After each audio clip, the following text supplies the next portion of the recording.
Hi friends, வாங்க milk mat எப்படி பாயாசம் செய்யறதுன்னு பார்க்கலாம்.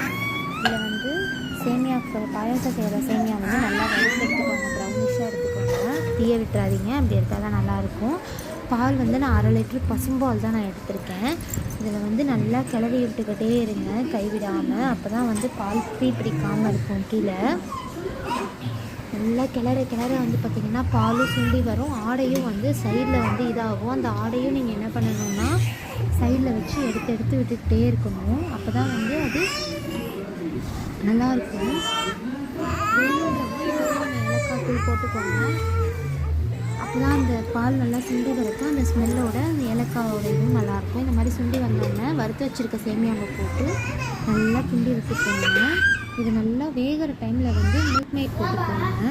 மில்க் மேட் வந்து நான் சுகருக்கு ரீப்ளேஸாக எடுத்திருக்கேன். உங்களுக்கு வேணும் அப்படின்னா மில்க் மேட் கம்மி பண்ணிவிட்டு சுகரும் நீங்கள் ஆட் பண்ணி நீங்கள் செய்யலாம். ட்ரை பண்ணிவிட்டு கமெண்ட் பண்ணுங்கள்.